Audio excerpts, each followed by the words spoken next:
పన్నీర్ 65 హైదరాబాద్ స్టైల్లో ఎలా చేస్తామో చూద్దాం. పన్నీర్ తీసుకొని క్యూబ్స్ లాగా కట్ చేసుకొని అందులో సాల్ట్, రెడ్ చిల్లీ పౌడర్ వేసుకొని మిక్స్ చేసుకోవాలి. హ్యాండ్స్ అనేటివి యూజ్ చేయొద్దు, బికాజ్ మసాలా వీటికి అంటకుండా హ్యాండ్స్కే ఫుల్గా అంటుకుంటుంది.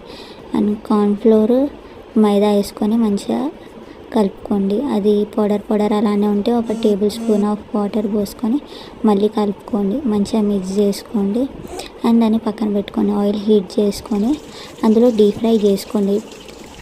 చాలా బ్రౌన్ కాకుండా గోల్డెన్ కలర్లా ఫ్రై చేసుకోండి. అవి మంచిగా డీప్ ఫ్రై అయిన తర్వాత వీటిని కూడా తీసుకొని పక్కన పెట్టుకోండి.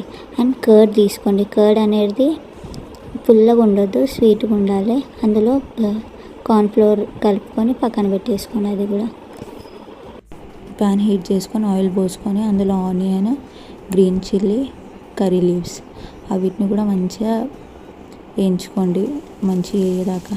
అవన్నీ వేగిన తర్వాత మనం ఇప్పటిదాకా కర్డ్ అనేది మిక్స్ చేసుకున్నాం కదా, ఆ కర్డ్ కూడా అందులో వేసేసుకొని అది థిక్గా ఉంటే వాటర్ పోసుకోండి, ఎందుకంటే లాస్ట్ కూడా థిక్ అవుతుంది, మనం అందులో కార్న్ఫ్లోర్ వేసుకున్నాం కాబట్టి.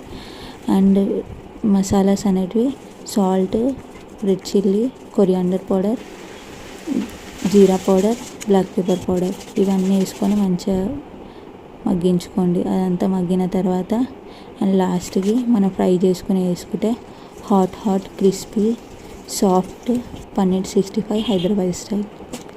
Please like.